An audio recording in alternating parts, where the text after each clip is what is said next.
अशा देशाची काय असं आहे की अशा सगळ्यांचे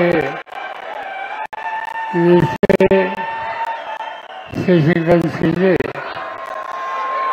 व्यासपीठाचे सगळे मान्यवर आणि उपस्थित बंधू भगिनी,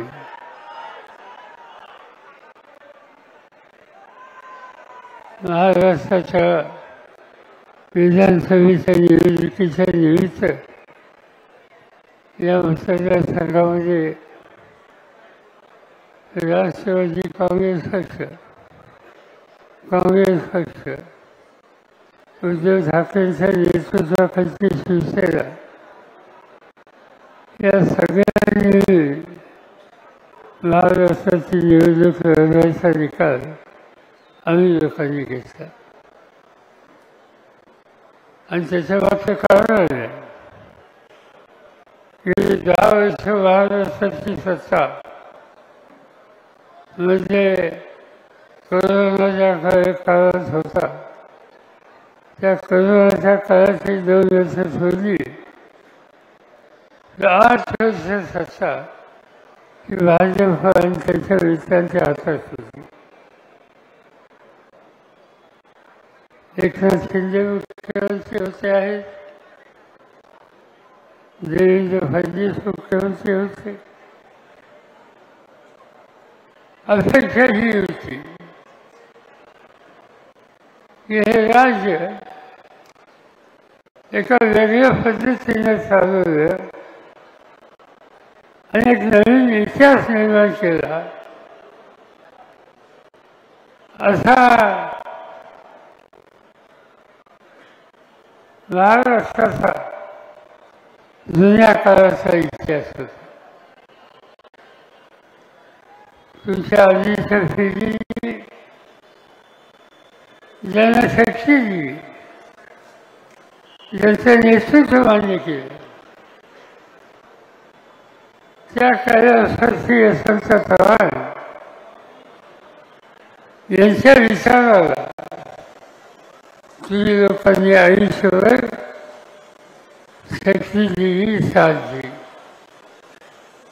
हा जो कोरेगावचा विधानसभा मतदारसंघ आहे, देशाच्या पार्लमेंटमध्ये चव्हाण साहेबांना निवडून देण्याच्या संबंधीचा विचार कोरेगाव तालुक्यात सुद्धा घडलेला होता. त्या पार्श्वभूमीवर आज आपण निवडणुकीला सावध लागतो. निवडणूक महाराष्ट्राची, त्याच्या आधी लोकसभेची निवडणूक झाली. महाराष्ट्रामध्ये महाराष्ट्राची जनता एकत्र झाली. ते काय करू शकते हा इतिहास तुम्ही हिंदुस्थानला दाखवला. 48 पैकी 30 जागा तुम्ही लोकांनी विजयी केले. लोकसभेची या 7ची जागा 14 वर्षांनी आम्ही घालवली आणि त्याचे कारण लोकांची चूक नव्हती, पण निशाणीच्या संदर्भात चूक झाली. त्याच्यात लोकांचा गैरसमज झाला आणि हाताची जागा गेली. आता महाराष्ट्राची निवडणूक आहे. तुम्ही निकाल घेतला पाहिजे.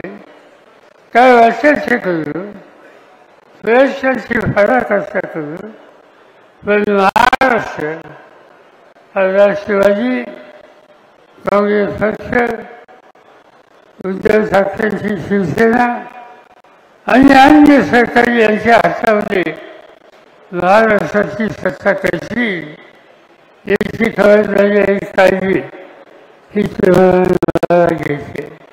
आणि त्यासाठीच ही आजची सभा आहे. आपण बघितलं हे राज्य कशासाठी हवं आहे. हे राज्य यासाठी हवं आहे की एकेकाळी सगळ्या देशामध्ये 1 नंबरचं राज्य महाराष्ट्रात होतं. भाजपवाले आणि त्यांच्या सरकारांच्या हातामध्ये गेली 8 वर्ष सत्ता आहे. 1 नंबरचं राज्य आता 11व्या नंबरवर आलं. महाराष्ट्राची घटना झाली. सगळ्यांचा महाराष्ट्र त्याचा लौकिक घसरला आणि ही गोष्ट तुम्हाला शोभणारी नाही. महाराष्ट्राचं हा एका दृष्टीने अपमान आहे आणि निकाल घ्यायचा आहे की आम्ही एकाच कार्यक्रम घेऊ, नवीन कल्पना मांडू, समाजाच्या छोट्या लोकांना सुद्धा बरोबर घेऊ आणि सगळ्या देशाला दाखवू महाराष्ट्र हा कधी खाली जाऊ शकत नाही. शिवराचा महाराष्ट्र हा देशाला एक आदर्श दाखवणारा महाराष्ट्र. काय करता येईल? निकाल घेतला आम्ही लोकांनी की जवळपास 50% लोकसंख्या मुलींची आहे, महिलांची. आणि ज्या समाजामध्ये महिलांना प्रतिष्ठान तो समाज पुढे जास्त असतो आणि ज्या समाजामध्ये महिलांच्याकडे दुर्लक्ष होतं तो समाज घसरगुंडीच्या रस्त्यावर असतो. भाजप आणि त्यांच्या लोकांच्या हातामध्ये महाराष्ट्राची ही सत्ता असताना आज महाराष्ट्रामध्ये महिलांची काय स्थिती? महिलांच्यावर अत्याचार होतात आणि त्याची आकडेवारी या देशामध्ये प्रसिद्ध झाली. दुर्दैवाने त्याच्यामध्ये महाराष्ट्राचं नाव आलं. गेल्या 2 वर्षामध्ये महाराष्ट्रामध्ये 37,381 महिलांच्यावर अत्याचार झाले अशी नोंद. ही गोष्ट होणार नाही, महाराष्ट्राला सोडणार नाही, तुम्हाला सोडणार नाही. कसं आहे अत्याचाराचा आकडा सांगितलं.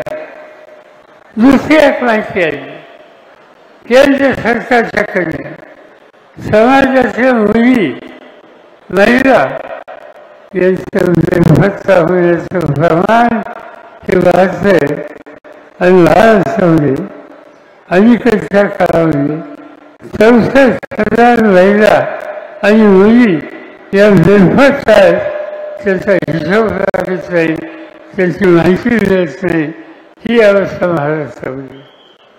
ज्या राज्यकर्त्यांना तुमच्या माझ्या घराच्या मुली आया बहिणी त्यांचं रक्षण करता येतं त्यांना सत्ता हातात घ्यायचा अधिकार नाही. त्यांना सांगावं लागेल आणि आमच्या कुटुंबाच्या मुली तरी सांभाळू शकत नाही. कसं राज्य चाललं? तुम्हाला आठवत असेल की 2 महिन्याच्या पूर्वी ठाणे जिल्ह्यामध्ये बदलापूर नावाचं गाव आहे आणि तिथं 2 कौरवींच्या अत्याचार झाले आणि अत्याचार करणारे तथाकथित समाजातले सुशिक्षित लोक आज हे प्रकार वाटत आहेत आणि वेळ ही आलेली आहे की काय वाचेची आम्ही किंमत दिली. पण आमच्या राज्याच्या आया बहिणी मुलीबाई यांचं रक्षण करू त्याच्यामध्ये चर्चा नाही. दुसरा प्रकार आणि तो म्हणजे शेतकरी. आज या देशामध्ये एवढी मोठी लोकसंख्या आहे.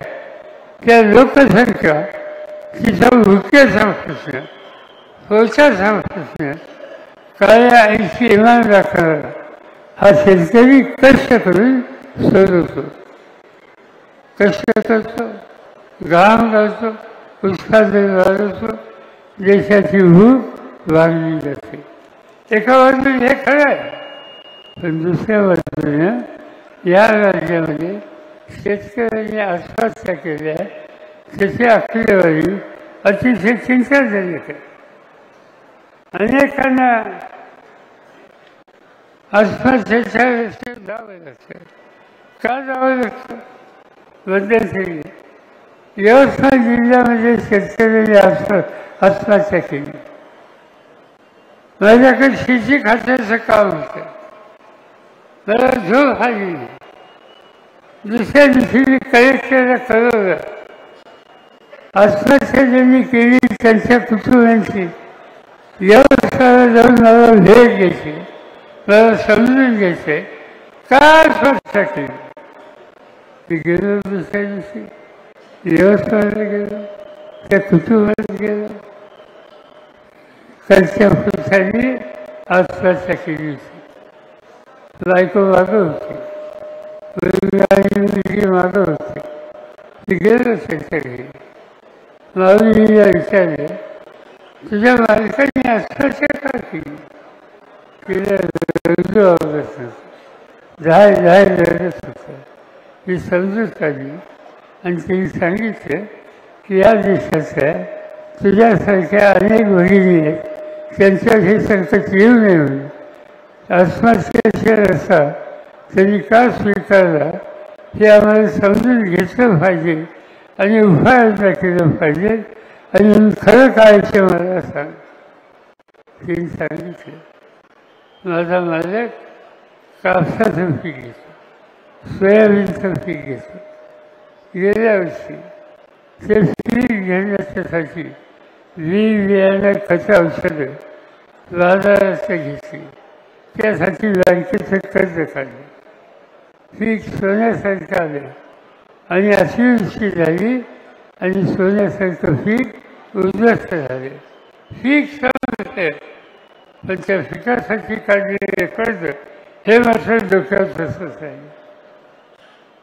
2 वर्षांनी पुन्हा एकदा त्या गजाने पीक घ्यायचं ठरवलं.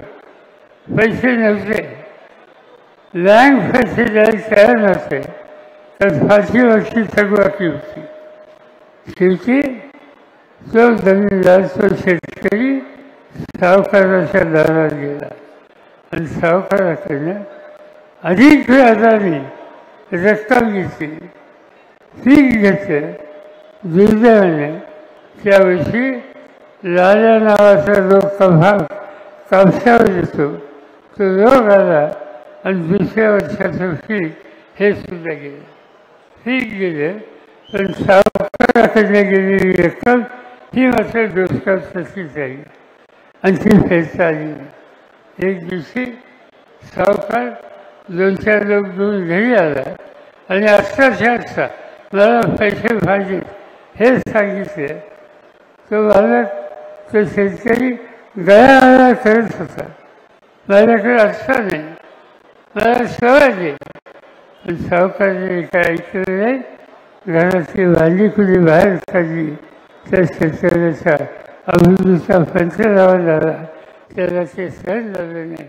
दुसऱ्या दिवशी विषाची वाटली घ्यायची, घटा प्याला आणि त्यांनी जीव देऊन टाकला.